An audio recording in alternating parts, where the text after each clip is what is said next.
2024 Kirkwood, Missouri City Council meeting. Please rise for the Pledge of Allegiance. I pledge allegiance to the flag of the United States of America and to the republic for which it stands, one nation, under God, indivisible, with liberty and justice for all. Roll call, please. Mayor Gibbons is absent. Deputy Mayor Zimmer. Here. Councilmember Lissow. Here. Councilmember McLean. Here. Councilmember Reinecker. Here. Councilmember Schaefer is absent. Councilmember Jack Here. Thank you. As mentioned, Mayor Gibbons is not here tonight. I'm Mark Zimmer, Deputy Mayor of Kirkwood, filling in for the mayor during tonight's meeting. Our Chief Administrative Officer, Russ Hawes, is also not here. So tonight, our Assistant Chief Administrative Officer, Mr. David Weidler, is here. Also here is our Communication Manager, Jessica Winter. Thank you. Since there are no recognitions or presentations, we will move to public hearings. And at this time, the council will recess to conduct a public hearing regarding a request for a special use permit for an accessory dwelling unit at 1325 Lark Avenue in a detached structure. Mr. Hessel, do you wish to enter any exhibits into the record? I would, sir. I would offer as Exhibit 1, the affidavit of publication verifying notice of public hearing appeared in the St. Louis County. Exhibit 2 is the affidavit of publication verifying notice of public hearing appeared in the Webster Kirkwood Times. Exhibit 3 is a list of property owners to whom notice of this hearing has been sent. Exhibit 4 is the viewer map showing the property that is the subject of the public hearing as well as the surrounding properties. Exhibit 5 is a memorandum to the Planning and Zoning Commission from Jonathan Raish dated July 17, 2024, in which a recommendation was made indicating that the petition meets the use-specific standards in the zoning code section 25-45B. Staff believes these standards provide the proper protections at this property and for the neighborhood while meeting the SUP review criteria in the zoning code section 25-20E and F. Staff recommended the petition be approved, subject to 6 various conditions set forth in that report. Exhibit 6 is the report of the Planning and Zoning Commission dated July 18, 2024, which by a vote of 7-0, the commission recommended approval of a special use permit for an accessory dwelling unit at 1325 Lark Avenue in a detached structure. And Exhibit 7 is the Code of Ordinances of the City of Kirkwood. Thank you. Mr. Weidler, who will present this issue to the City Council? That would be Director of Development Services, Jonathan Raish. Good evening, Mr. Raish. Thank you. Good evening, Deputy Mayor, Council. Thank you. So as was stated, this request is for a special use permit for an accessory dwelling unit located at 1325 Lark Avenue. I know we had one recent, but just to remind Council and the public that the accessory dwelling unit accessory use was added to the zoning code with an adoption in February of 2021. The addition was a direct result of comprehensive plan goals and action items within that. The potential benefits of the ADU cited in the comprehensive plan are to provide affordable housing to meet the needs of different family configurations, to increase the housing supply, to allow seniors to live closer to their families, and to help young professionals entering the workforce. This is the city's second application for an ADU since it was put into the code. This specific site is on the north side of Lark Avenue, just before the Sugar Creek Ranch subdivision. The site is approximately 163 feet wide by 669 feet deep for a total of approximately 2.5 acres and is zoned R3 single family residential. Here are some photos of the site provided by the applicant. The top image is the main facade of the home facing Lark Avenue. The bottom is the rear of the home. This photo is the west end of the home, and you see in the background the shed that will be that is proposed to be removed and replaced by the proposed detached garage and accessory dwelling unit with the attached garage on the right-hand side of the photo.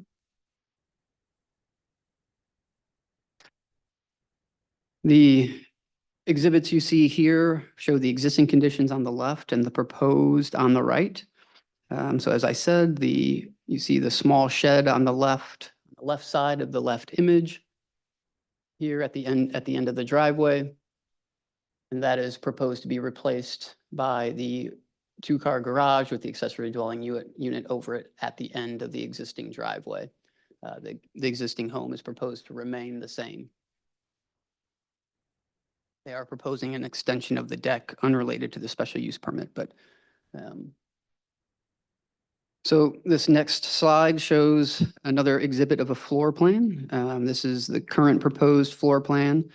And really the main purpose of this is to illustrate it that it can and will comply with the 750 square foot floor area for accessory dwelling units. One of the conditions I'll go over later.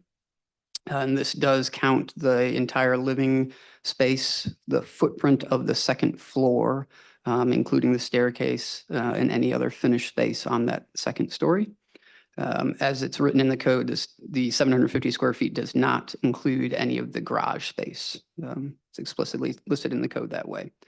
This is to illustrate that it meets the requirements, but the actual floor plan layout, they could change during permit stage if they wanted to shift a bathroom or what have you, as long as it meets all the requirements for maximum size, maximum number of bedrooms, et cetera. Another illustration provided by the applicant, the current design, and it will be reviewed by the Architectural Review Board if it's granted a special use permit. But this is really to illustrate that it will comply with the maximum two-story height requirement and will help confirm, and there's an additional condition about this later, but it helps confirm that the proposed structure will be of a height less than the existing house. And that, again, will be confirmed prior to issuance of permits. So the actual design will be reviewed by the Architectural Review Board. So there are in the code, under this special use, there are 11 use-specific standards included in Section 2545B. And the proposal does comply with all of those standards. These are the minimum conditions that must be met. And the council may choose to impose additional site-specific conditions if it's warranted to meet the review criteria that Mr. Hessel referenced for special use permits. So these minimum criteria include that the accessory dwelling unit shall only be permitted when it's accessory to a single-family dwelling on a single lot. That is the case in this project. Second, that the accessory dwelling unit may be constructed with an existing dwelling unit within an existing dwelling unit, or as a separate or converted accessory structure. In this case, they're proposing in a detached garage structure. The third one does not apply. That's only if it's within the principal dwelling, which is not the case here. Fourth item, dwelling unit, an accessory dwelling unit that is in a separate detached building or is added to detached building shall be constructed in a manner that reflects the architectural style that, as I've discussed, will be determined by the Architectural Review Board. The materials, color, and roof design of the principal dwelling. Sorry, that was part of that same statement. Such detached buildings shall meet the setback requirements for principal buildings in the applicable zoning district. So that is the case. This proposed structure meets the principal structure setback requirements of the R3 district, which in this case, it's behind the principal structure. It's at least 12 feet from the side yard, and it's much, much further than 35 feet from the rear yard. The other standards, the fifth one does not apply. I will not go over that. The sixth one, accessory dwelling units may have a maximum height, I talked about this, of up to 2 stories, and in no case shall be exceed the height of the principal building. The applicant has indicated that their proposed structure has shown the proposed structure is 2 stories and has indicated that it is shorter than the existing structure, and we'll get additional confirmation in sign and seal plans on that at the permit stage. The seventh condition is only one accessory dwelling unit is permitted on an individual lot. Only one is being requested, and there are no existing ADUs on the site. 8 is there shall be a minimum lot area of 15,000 square feet. And this, as mentioned, is 2.5 acres, which is approximately 108,000 square feet. Number 9, the maximum size of an ADU shall be 750 square feet.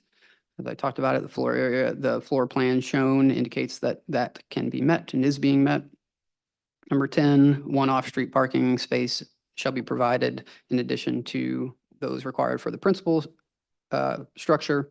The house has an existing 2-car garage and the ADU has a proposed 2-car garage under it, which exceeds the requirement of 3 spaces for both units. And then lastly, the owner of the lot shall reside in either the principal dwelling or accessory dwelling unit, and that is what is being proposed by the current owners.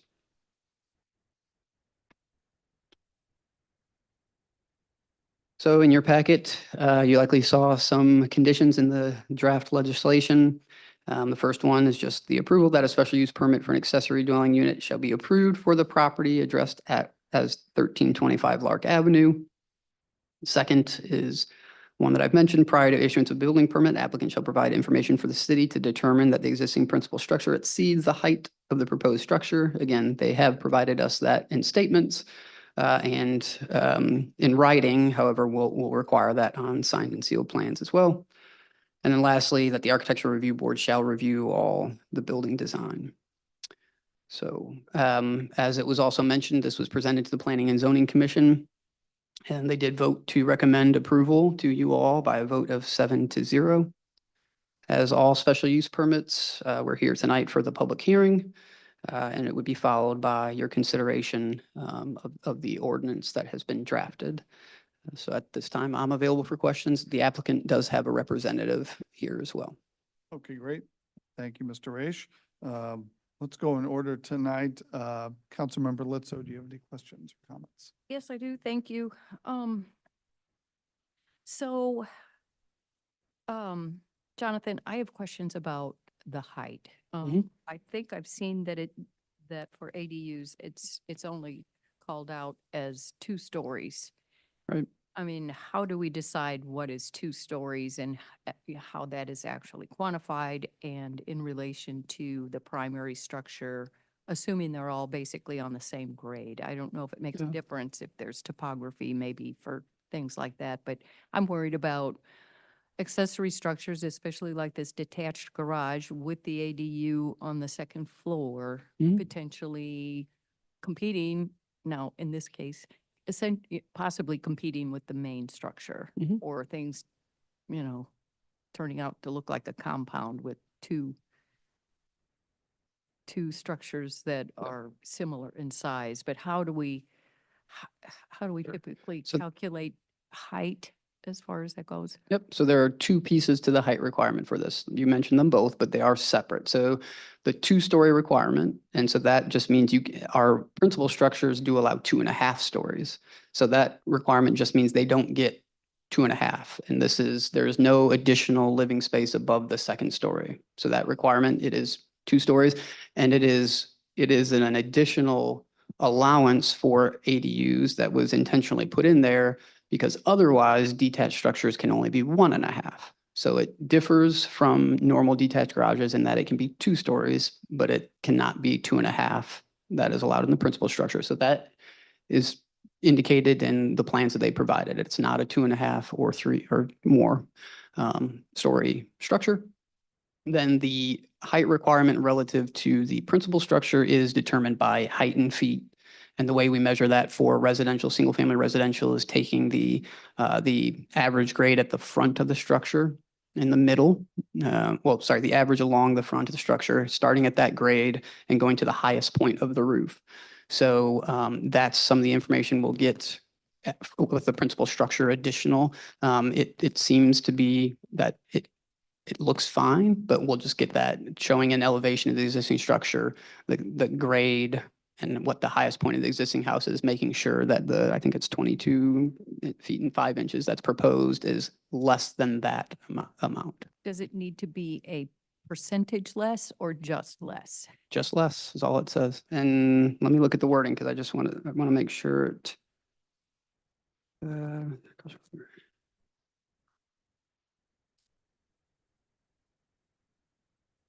So it actually can be the same height. That's what I wanted to check. It says in no case shall it exceed. Right. So it does not have to be less. It can be the exact same height. Mhm. Yep. Well, and ARB doesn't have the authority to require it to be, to be X percentage lower because of architectural considerations or mass considerations or anything like that. No, if it meets the height requirements, the ARB couldn't require anything different. They could suggest design changes to the roof to make the Mhm. appearance of height look different, but they couldn't supersede the zoning requirements that allows them to be the same height as the principal structure. I mean, the roof, a lot of times ARB sort of has the same roof pitch on accessory structures as the original, you know, the main pitch of the original, the primary structure. So I don't know how much leeway there would be there. And I'm apologize, I haven't been over there just to look at the existing situation and just actually studied this today. So I have a million questions that I could have done a little bit more homework on this, but yes, it is a very large lot. So for this particular case, I don't have a whole lot of concerns about it, but just in general, I am wondering about, you know, the way the code is worded and if it's maybe a little bit too squishy for some cases where we do have a 15,000 square foot lot. Could you tell me, so P and Z, it was a vote of 7-0. Correct. There were 2 absences. I'm expecting, because normally P and Z is, 9 members, yeah. with 9 members, 2 yeah. members absent. Mhm. and there were any kinds of important discussions among them, concerns or anything like that? No, they talked about, I think they did ask some questions about the topography of the lot and its proximity to the adjacent properties to the west. But at the end of the day, this special use permit, the setback of 12 feet is greater than they could, without the ADU, without the finished space, they could put a garage that is larger than this closer to the property line at 5 feet. Yep. And the topography of the land does slope towards the north and slightly to the east, which is towards their property from the proposed work. So there were questions a little bit about that and the proximity. That's all I recall off the top of my head. And any kinds of inquiries from neighbors? Not at the planning and zoning. I think the only ones I've seen are the ones that you all have received via email, the maybe 2 letters, I think, or 2 emails that were received. Yeah, we got 2. Thank you. Yeah, I think that's all that I've seen. Let's see. And you mentioned that the stairway is counted in the square footage of 741 square feet.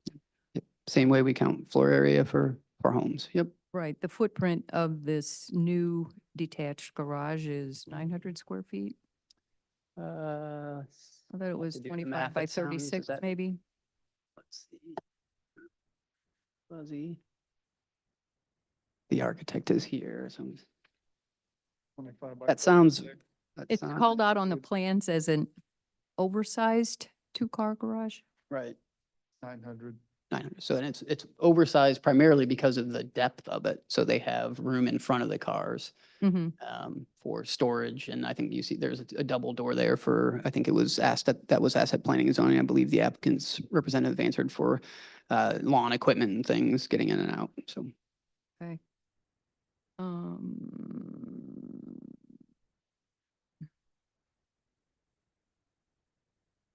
And just to clarify, because I did have a question from a citizen, and I believe I answered it correctly, that, because this is a public hearing for this special use,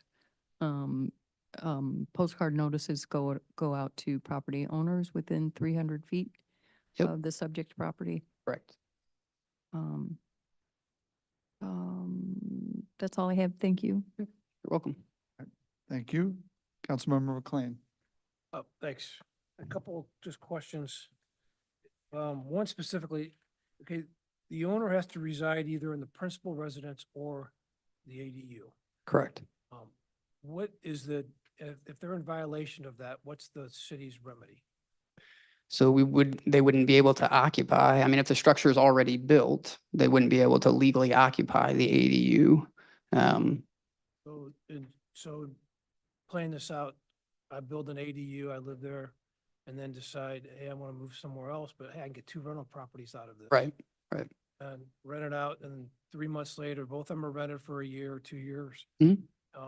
But 3 or 4 months into it, the city finds this out. What's the city gonna do? We would have to issue a violation and take them to court, municipal court, and go through that process. If that doesn't ameliorate the issue, we would talk to our legal counsel and see what other action the city needed to take at that time to vacate the unit. We haven't had to cross that bridge, but Sure. if we did, we would go over to the Circuit Court of St. Louis County and seek an eviction because they no longer comply with the code. And the primary reason, which might be obvious, and some communities do this, others don't, but the idea is to have a responsible party on the premises. But there are many communities that have ADUs that don't require this, but require a registration of information for 24-hour contact, et cetera. However, anyway, That's what I guess. Yeah. And this is a more general question, because I know couple of the emails we got, and it's not unique to this ADU, but in general, water runoff. So the situation, the neighbor down below is concerned about water runoff. I know we have MSD come in and City of Kirkwood comes in and everyone blesses the project and says, oh, it's hunky-dory, it's just fine. Yeah. What they're doing. Well, 6 months after the new house is built or this ADU is built, then all of a sudden the neighbor has flooded basement for the first time in 50 years. mhm. What is the city ever done anything about that or what? So let me back up and just to reiterate one thing, this request is for the dwelling unit within the structure. And the footprint was mentioned at 900 square feet, right? They could, if this is denied, they can build a 1,500 square foot garage. I understand, but this. Well, but that's important though, right? Because the ADU, they are permitted by right to do something larger that would have a bigger footprint that would be subject to the same regulations that this would be for stormwater, meaning it would go through our requirements for BMPs. And if they meet all of those requirements and somebody has ill effect, no, I'm not aware that the city has ever gone back months after for a project that has met our code and required anything above and beyond that. Okay, and I understand they could build something bigger. I'm just saying this is a more general question that we have because of all the infills that We just have to be careful what's on the record of the, as you know, on the record of the public hearing, what's being considered for this matter. Yeah. Yep. So I just want to be clear. that's all I have. Thank you. Thank you. Councilmember Reidiker? No, if planning and zoning approve it and you have approved it, I'm fine. I mean. Okay, thank you. Councilmember Jackson? I have no other questions. Thank you. Okay, thank you. Thank you. Does the applicant wish to make a presentation tonight? Good evening. Good evening. My name is Matt Mayer. I'm part of the design team. And just to answer a few of these concerns specific to our client, they don't plan on renting this out. They live in their primary dwelling unit. Mr. Hipsley wanted additional parking, and we discussed that he could put a craft room upstairs or some sort of living space based upon the situation. They intend on not renting it. If anybody ever lived there, it would be a family member that came in for a long vacation, or possibly a sister-in-law may move in, something like that, but never would they have a rented situation. In terms of exterior materials, it's going to be very much in the flavor of the existing Cape Cod style home. The resident is very, very concerned with keeping it in that flavor, keeping that aesthetic. A lot of the features in the elevations are existing in the primary dwelling unit, some of the windows. That existing site is magnificent, a beautiful view out the back, large open grass down into the woods, lots of wildlife. And they want to capture all of that in that space above. The thought of having the stair on the inside was a conscious decision because they wanted to appear like a detached garage. Absolutely, the height of this and the massing will be a continued study if we're approved. We're going to utilize what's called an attic truss in the design when we move into next steps, if we're permitted to.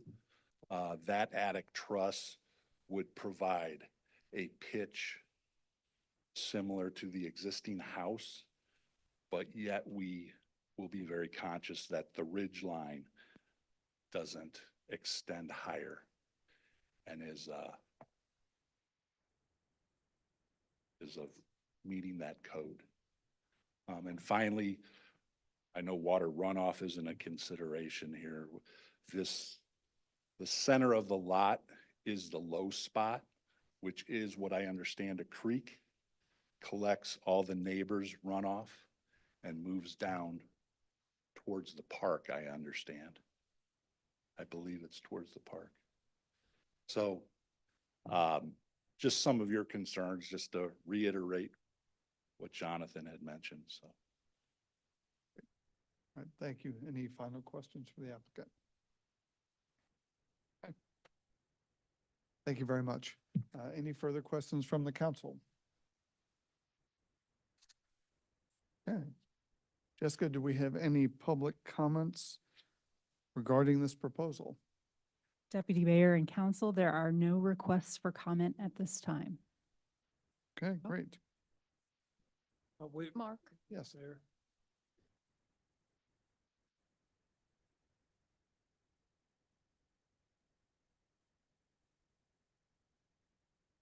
Okay, would you come up front, please? State your name and address, please.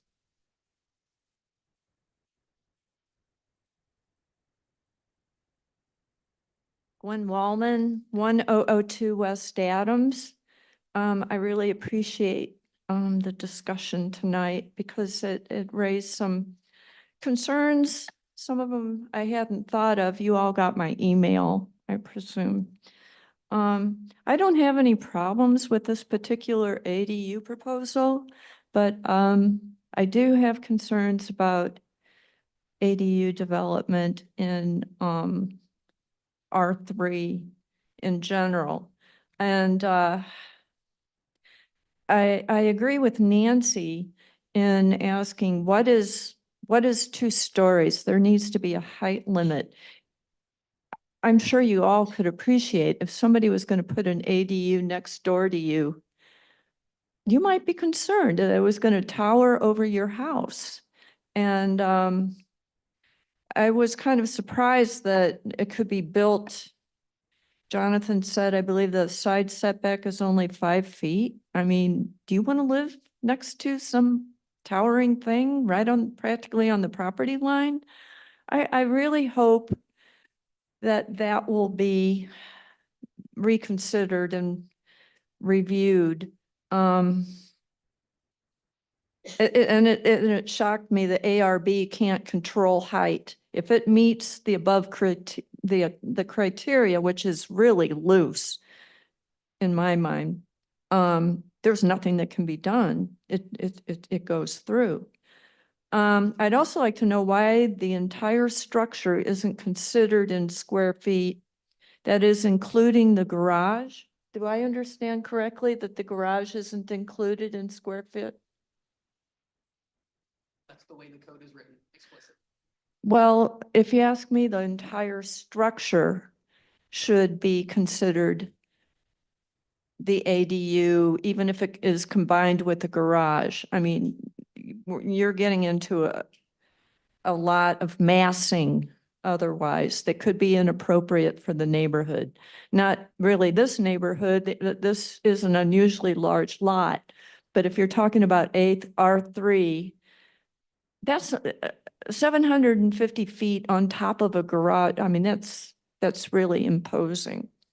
Let's see, runoff concerns.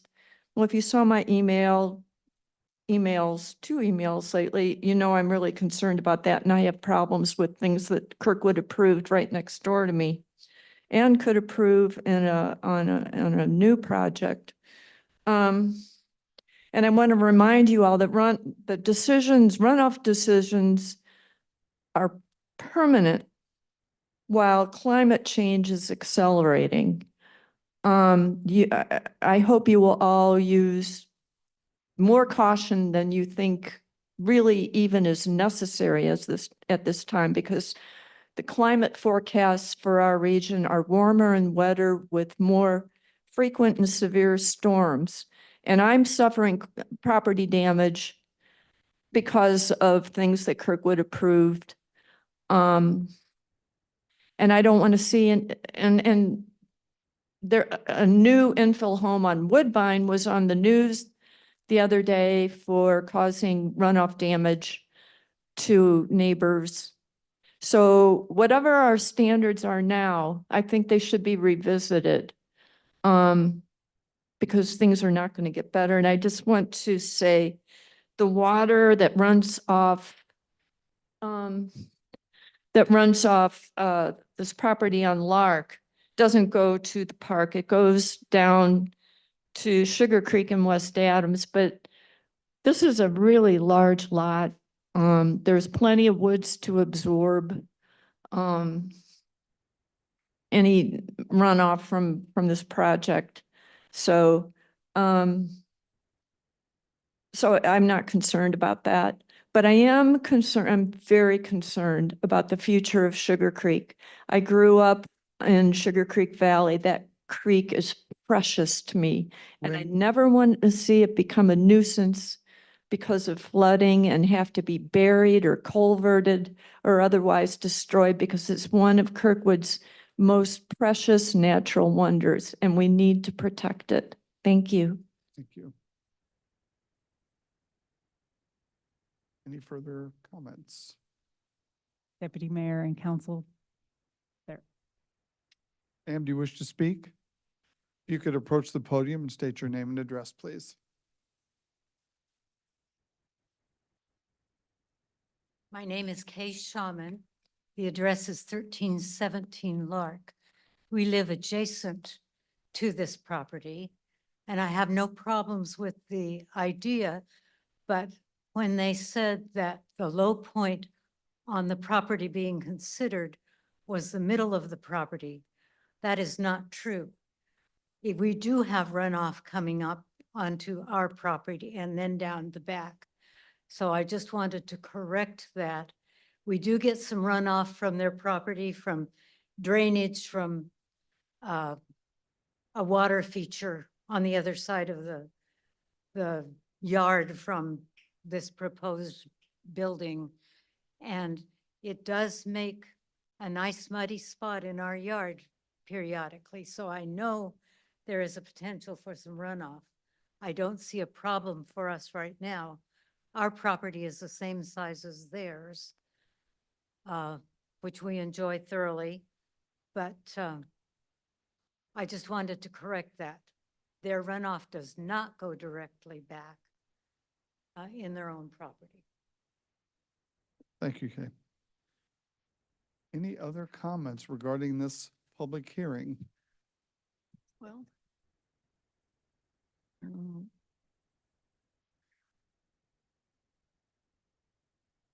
Please state your name and address, please. My name is John Shulman. My address is the same as my wife, who just spoke to you, 1317 Lark Avenue.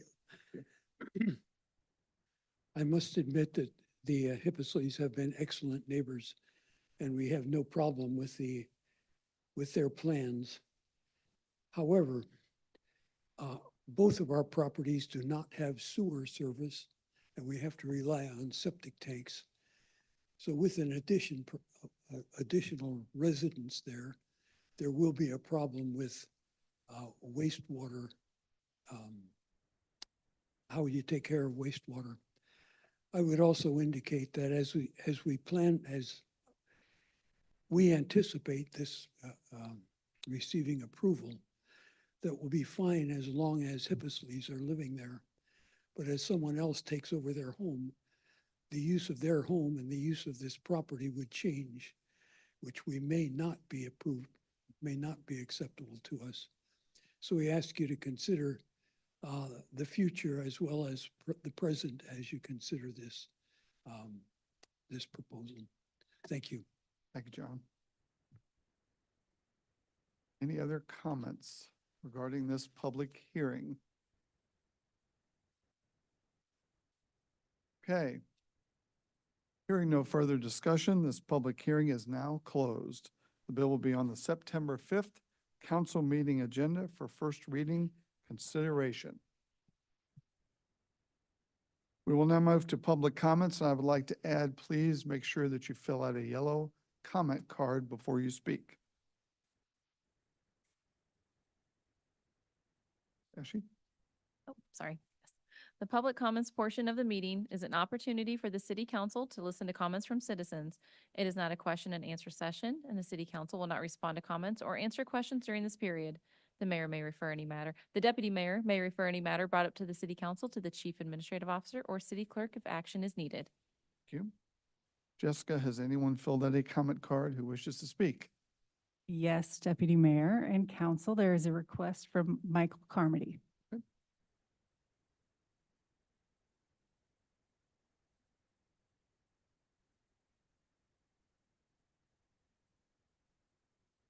Good evening, Deputy Mayor, council members, city clerk, city attorney, and staff. I thank you for your service and want to take a moment of your time and just run over some highlights that Safer Streets for Kirkwood has been working on. Could you For state the- your address, please, Mr. Carmody? 352 Wingrove. Thank you. Thank you, sir. This is, for the most part, this is regarding the South Kirkwood Road project. There's a hearing coming up on that in a couple of weeks. I just wanted to bring to everyone's attention where Kirkwood stands according to the Missouri Highway Patrol crash report. Kirkwood ranks 21 out of over 300 cities here in Missouri. The higher the rank, the better you look. Along with that, the crash report on the funding application for South Kirkwood Road shows 470 crashes, 82 million in crash cost based on the East-West Gateway KABCO scale. That's a lot of money. 9% of that is generally absorbed by the local areas. FHWA, East-West Gateway, MoDOT, Vision Zero, Complete Streets all suggest safety countermeasures be included in every resurfacing project and pavement preservation project. At this moment, the plans do not have any crash countermeasures in traffic calming. I also wanted to bring up the Kirkwood Road project daily crashes between Swan and Adams. Not crashes, the daily count of vehicles is 13,502 vehicles a day. Kirkwood Road from Monroe down to the BNSF Railroad is 12,910 vehicles per day, less than where across from the James, there's going to be a road diet. Prior concerns came up about egress from places like Woodbine Center, Starbucks, the post office, Pioneer Place, Andy's, et cetera, with the exception of McDonald's. All these other buildings have egress away from as an option South Kirkwood Road. I understand we're doing a speed study, the city of Kirkwood is. And after talking with engineers, including this afternoon, the chief engineer from MoDOT here in our district, why a speed study when we have studies specifically on road diets that are applicable exactly to this place? Why go through the process and the cost and the expense of getting a speed study when in fact we know what is wrong? We know what's causing the crashes. John Hopkins and the Federal Highway Association data shows a road diet with 3 elements. That's the important tack here, is the 3 elements.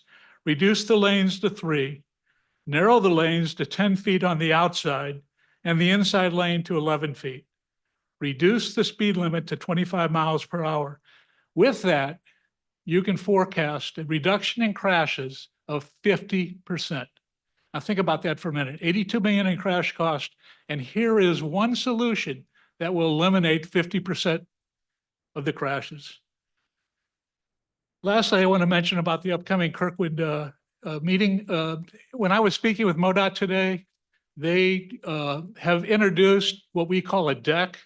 It's these boards. So when citizens come into their meetings, they show on the boards not only the plan, but they show on the boards options that explain to the general public that will help give them consideration to reducing crashes.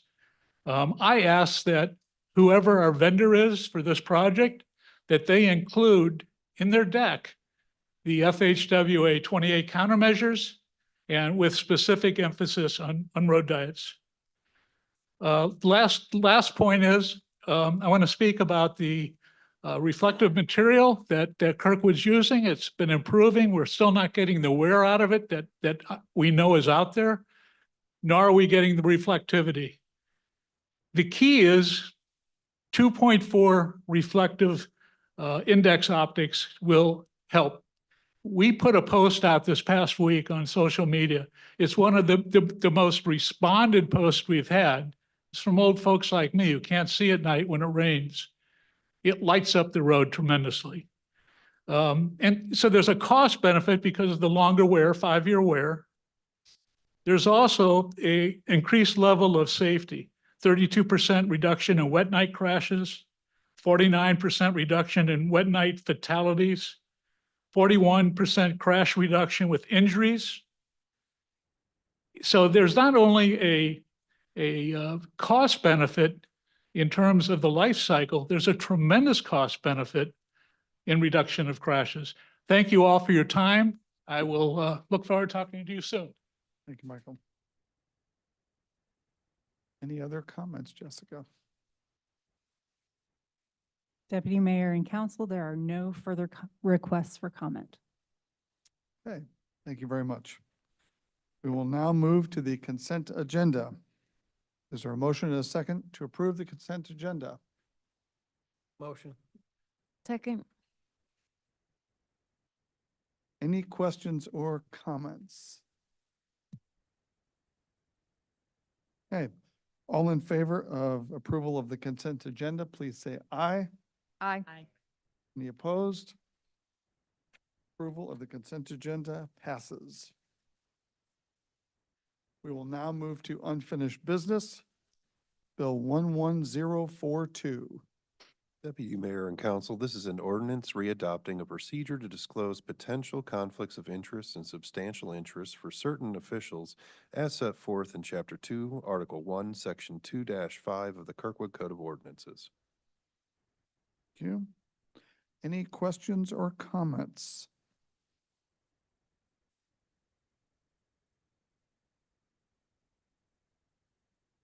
Okay, roll call, please. Deputy Mayor Zimmer, Yes. Councilmember Litzo, Yes. Councilmember McLean, Yes. Councilmember Reinecker, Councilmember Jack Yes. Bill passes. Final reading. Bill 11043. Deputy Mayor and Council, this is an ordinance amending the Kirkwood Code of Ordinances, Chapter 14, Article 8, Section 14-393, Schedule C, no parking zones, by removing the no parking restriction in front of 1007 North Woodlawn Avenue on the west side of North Woodlawn Avenue. Thank you. Are there any questions or comments? Okay, roll call, please. Deputy Mayor Zimmer, Yes. Councilmember Lizzo, Yes. Councilmember McLean, Yes. Councilmember Reinecker, Councilmember Jack Yes. Bill 11043 passes final reading. We will now move to new business, Resolution 114-2024. Deputy Mayor and Council, this is a resolution rescinding Resolution 107, 2024, then accepting the bid of Power Equipment Sales Company in the amount of $90,890 for the purchase of steel for the Sugar Creek Substation for the Electric Department and authorizing and directing the Director of Procurement to issue a purchase order. Thank you. Is there a motion? So move. Is there a second? Second. Okay, great. Questions or comments? Councilmember Lizzo. Oh, I have no questions about this. All right. I mean, it is what it is. Councilmember McLean. Is this the same dollar amount as the prior one? Nope. 21,000 more. This is for, You see it? this is for 20,000, so it's $21,000 more. Because it's based upon the lead time. But I'm looking to see, I guess I'm a little, Petty, do you wish to make a comment, sir? Our Electric Director, Mr. Mark Petty. Yes, thank you. Yes. This is one of those situations where, fool me once, shame on you, but you're not going to fool me again. Because we originally recommended award to the lower bidder that was $20,000 lower. And we made that award in the July the 18th council meeting. And thank you very much, council, for that, because we had assumed we were going to have a vendor that would be able to supply the steel at the time that we needed it. And as soon as the meeting concluded, of course, we issued the purchase order, and then the supplier came back and suggested that now the lead time will be 36 weeks instead of 12 to 18, and that put us outside of our construction window. So we had to go to the next vendor. We did have 5 vendors, so fortunately that we had another vendor that we could go to. The unfortunate part about it is it's $20,000 more dollars, but this will get us the steel that we need so that we can have that on the ground in December to construct in February and start testing out the substation in March. So it's unfortunate, but we're still going to be on track if we can make this award. since Paul Schaefer's not here, I'm gonna, thanks for getting five bids on this. Thank you. And this may have nothing to do with it, but I saw an email floating around from a resident just recently. You may have seen it too. It talks about a federal grant out there, 80-20 for electrical grids. Did you see the same email or are you? I did not see that email, but we are always investigating grants and grant opportunities, and you got to be careful. Certainly there's matching funds that are associated with those, and depending on what the criteria would be for their idea of infrastructure and grid, what they would call resilience and efficiencies.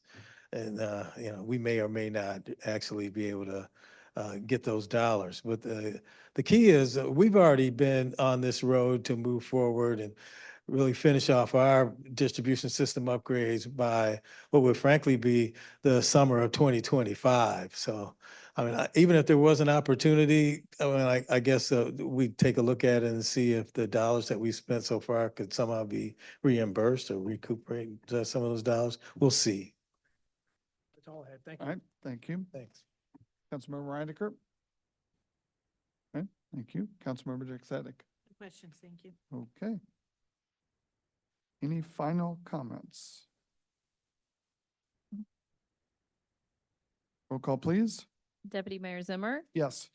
Councilmember Lizzo, Yes. Councilmember McLean, Yes. Councilmember Reinecker, Councilmember Jack Sadek. Yes. Resolution passes. Resolution 115-2024. Deputy Mayor and Council, this is a resolution accepting the proposal of SEH Design Build for water tank asset maintenance and management services in the amount of not to exceed $428,340 annually for a term of 10 years and authorizing and directing the mayor to enter into a contract. You. Is there a motion and a second? So moved. Second. You. Questions or comments? Councilmember Lizzo. Well, you guys, most of you don't get a printout. I got a printout and it's about a half-inch thick. I wonder, could we get Chris to come up here and talk about this a little bit? Chris? I didn't see an executive Thank you, summary, but Chris. maybe can you just sort of give us a brief overview of what's going on, the general condition of our water tanks and how this whole thing is gonna play out? Certainly. So my name's Chris Kruger. I'm the Public Services Director. Good evening. The Water Department owns two pedestal-style tanks. They're both around 600,000 gallons each. We also own two ground storage tanks. One is 2.9, another one 2.9 million gallons. The other one is 2.5 million gallons. So this is a 10-year contract to maintain those tanks. This is the paint on the outside as well as the inside of the tank. And this company that we are proposing to go with, they're a very qualified firm to do this. They do tank maintenance throughout the country. They have a very large experience in tank maintenance, not only painting, but also addressing requirements by the EPA and MoDNR that we have to be in line with to be a water district. And to provide safe water to the residents of Kirkwood. And so what this is, it's a 10-year contract to expand our costs over that 10 years. Generally, it depends on the size of the tanks, but some of these, to paint these tanks is $1.5 million expense.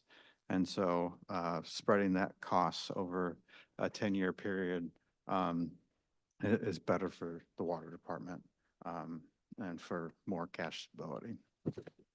So, if I understand you, it's not just coating the inside and outside to protect the metal and Yeah, there's several upgrades that we need to do as far as access and safe access to inspect it. Keeping the ladders and the general public out of the area of the tanks, of the ground tanks. And then also when our inspectors go up on the tanks, it's maintaining those. And then also we have several leases for cell towers on these tanks. And so this will also inspect how those cell towers and how they attach to the tank, the welds, so that they're inspected annually to make sure that it's all up to code and up to standards. and then we also have stirrers to make sure that it's kind of a consistent dissolution or whatever. I mean, because of the disinfection, the chlorine used for all of that, and making sure that the levels of trihalomethanes and everything in the water that's stored in there meets DNR criteria as far as safety and all of that. So Yes. it's kind of a comprehensive taking care of our water towers. And testing of the water that's stored in there as We well? do most of our testing in-house. We have Okay. 3 technicians that work for the city. So we do all of that in-house. But there's the maintenance of the mixing systems inside the tanks. Um, uh, Some of them we have active and some we have passive systems and in it where it lets the water in at different levels in the tank would be Mhm. more of a passive system. And an active system would be more of a actual stirs in the tank that keep the water flowing. But yeah, we do, as far as testing, we're meeting all requirements for drinking and safe water. But we do that in-house. So this is not part of this contract. Yeah, okay, thank you for Mhm. clarifying that. And then, how this contract is gonna launch, is it going to be prioritized? I mean, I noticed that like the condition quality of one facility versus another might, let's say for tank whichever, it's basically good for all of the criteria. Other ones, maybe not so good. So I'm wondering as far as like, maintenance or whatever that this contract is gonna target, we would start with, I mean, how is the whole thing going? Yeah, so SCH has already done a pretty full inspection of all our tanks. I didn't include I think there was 80 pages of pictures, and I did not include that in your packet.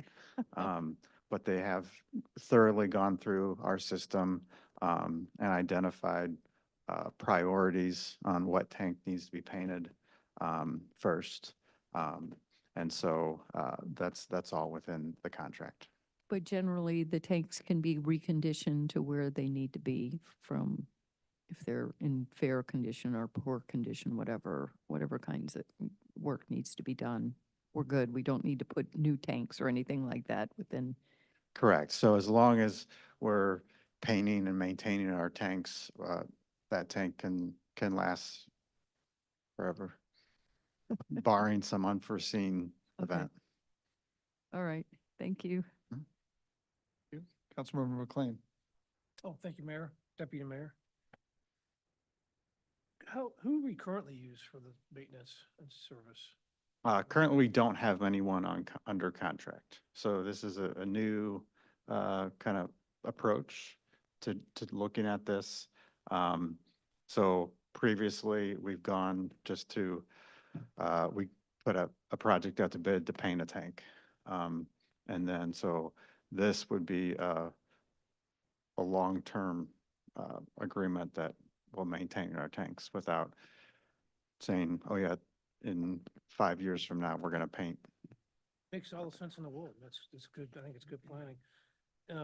Is it a fixed contract, meaning so if one of these tanks needs to be painted in year 9 and material costs have gone up 10,000% for whatever reason? Guaranteed price of $428 still a year? Guaranteed price in year 9, 428. Yep. Well, I don't have any other questions. All right, thank you. Councilmember Randiker. I don't have any questions, Chris, but I mean, I hope this, if the citizens of Kirkwood want to own a water company, this is what it's going to cost. I mean, this is expensive to own a water system. More of the cost. That's all I have. Thanks. Thank you. Member Jack Sedek. Yes. So this company's out of St. Paul, correct? Yeah, St. Paul, Minnesota. So do they have a local presence? Are they going to be subbing these out? And who's going to oversee the project and be the conduit back to the city? How will that operate? They do, like I said, they have water projects all throughout the nation. They're only based out of St. Louis. I'm sorry, they're based out of St. Paul. But there's not any that I'm aware of, any local contractors that paint tanks. I'm sure but they have a large pool of contractors that they contract with, and they have a lot of experience with in painting other tanks. And so they've developed that relationship, and so we get that advantage by hiring this company.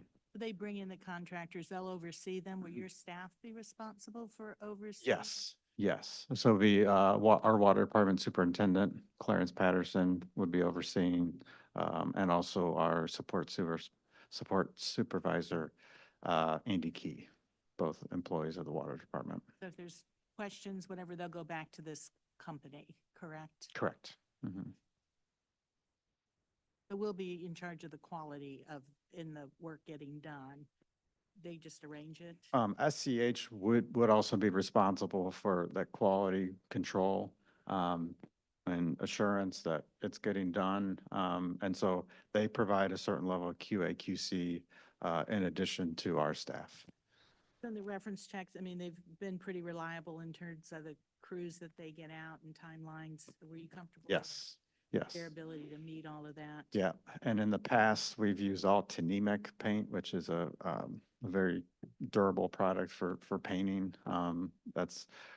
We plan to continue to use that brand of paint. It's a very durable product to use for,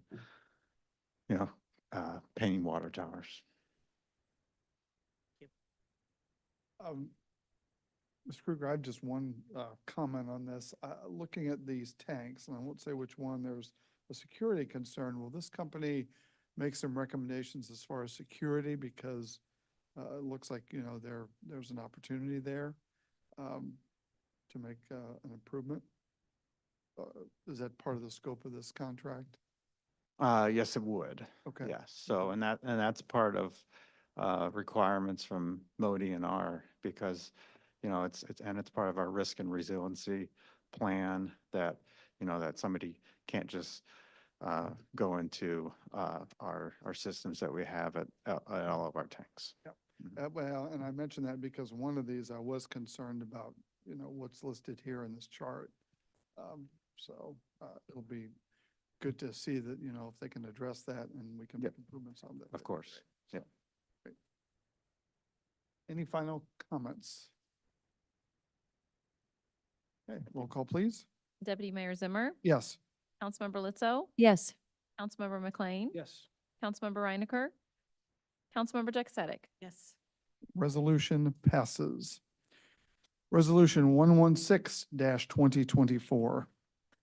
Deputy Mayor and Council, this is a resolution accepting the single source proposal of 120 Water for the continuation of the lead service line inventory services for the Water Department in the amount of not to exceed $17,143.60 for the initial term of 12 months with the option to renew for up to 2 additional 12-month terms pending budgetary approval and authorizing and directing the mayor to enter into a contract. Thank you. Do I have a motion and a second to accept Resolution 116, 2024? Second. Questions or comments? Councilmember Lutzo. Well, I wonder if we can just get a summary of how this is going to all play out, what this whole contract for lead service line inventorying is going to function, to let the citizens know, as well as this council member speaking right this moment. Okay. Mr. Kruger? Thank you, Mr. Kruger. I'd be glad Welcome. to. Welcome back. Yeah, so this is a continuation of a 3-year contract that we've had with 120 Water. So in your backup documentation in 2021, EPA revised the lead and copper rule pertaining to lead service lines within public water systems. They are requiring by October of 2024, this year, to have an inventory submitted to MODI and R to ensure that water distribution systems are looking at lead service lines and to manage how many there are out there. So we have been working on that. The lead service line inventory for the past 3 years. We needed to continue those efforts in reaching out to homeowners. Homeowners have received letters trying to identify what type of service line they have. Just to give you some numbers. We have 10,000 total service lines in the city. We know that we have around just over 500 lead service lines. There are about 1,500 lead service lines that we don't know what they are. Or how many lead lines? Just over 500 that we know about.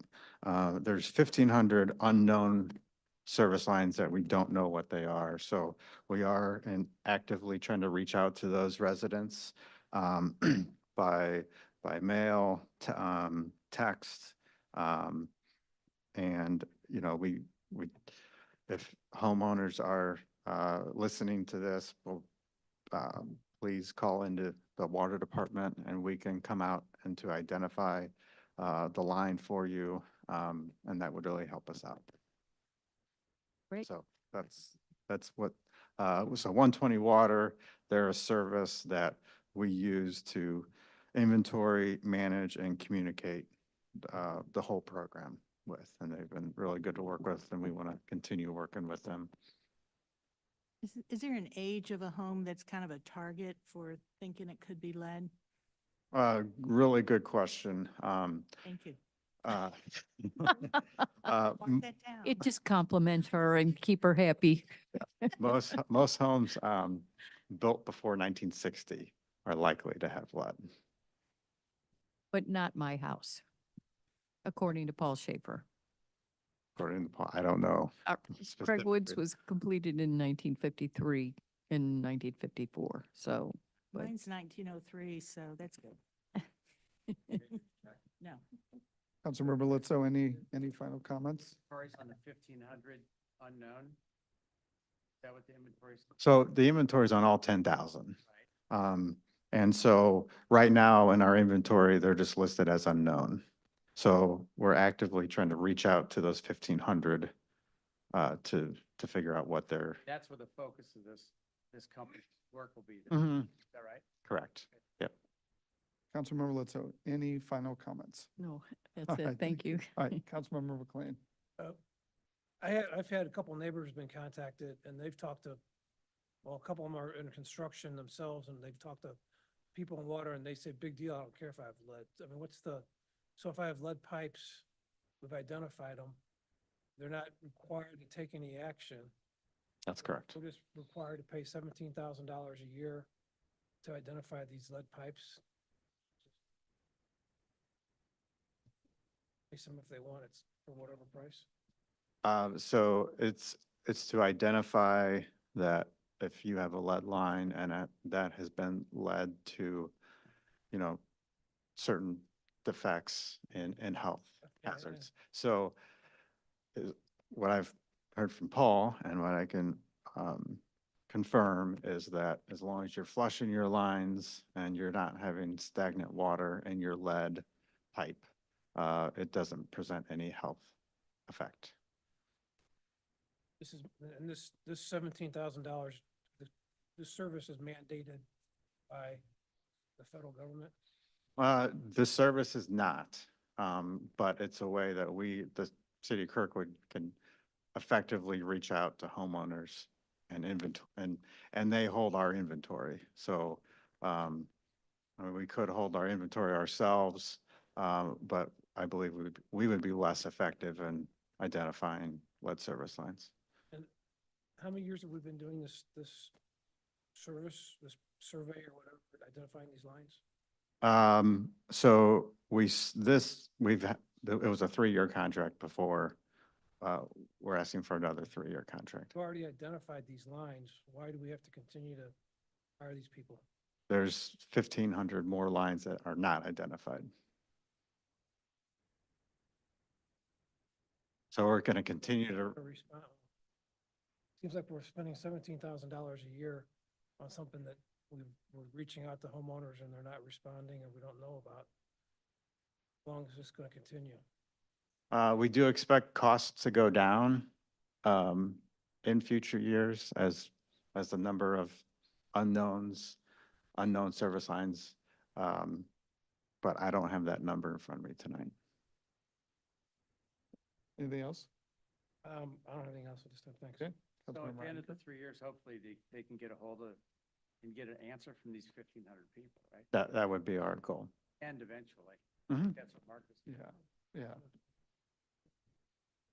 Signature, but, oh, I don't disagree. And 8,500, so. Yeah, I would say, I would say and it's, part of their work was we had paper tap cards. They all have been digitized, so they're all electronic form now. And so, there was a lot of upfront costs. And so this is a reduced cost of what we were paying before. but we're down to 1,500 and you have a database of what those 1,500 are that we don't know about. Correct, yeah. So what's to prevent City of Kirkwood reaching out to those 1,500 with a letter saying, hey, guys, we're looking for lead lines and we'd like to come out and take a look at your lines. So we could do that. However, there's a software that goes in that $17,000 cost. So their cost is really the communication module, which is only 1,500. So it's continuing the software license that we have with 120 Water of, it's 7,000 is Then the what that software. software allow us to do? That keeps up our inventory. But we already, can't we already have our inventory. Can't we take that inventory and put it on a piece of paper and say, we have 10,000 houses in Kirkwood, 1,500 we don't know about, we'll put over here. The other 8,500 that we know about, we're gonna categorize here, and we have a box for this, a box for that, and a box for the other, and So the software we use, if we wanted to do it all in-house and not use 120 Water, then we could not use their software anymore. And that's part of the cost. I get that, but I guess I'm just trying to figure out what's this database good for? We've identified these, and it sounds like we're gonna have to do this forever going forward, just to have their software. Probably the baseline cost of the software, I would expect. And Yes. what benefit do we get other than, We get a benefit because the EPA can audit us, and that's the answer, okay. Right. Reporting Okay. Yeah. mechanism And I see your point that, if we have the data, why can't we just throw it on an Excel sheet? But I think it's a little more complicated than that. Based on if the EPA does audit us, we right, can't they just have the hand right them an format. Excel sheet. Yes. So that's part of it. Mark, yeah, I have one more question. Okay, On, if you guys Councilmember are Reinke, finished any over there. comments? And then- Councilmember Jack Yeah, Sadek. and I mean, part of keeping the software, you'll update it, as these lines come into compliance or if there's new builds or something. Yeah, as new builds or, Gotta always report federal data, so you gotta, right, and I expect that this is just the first inventory that MoDNR is requiring.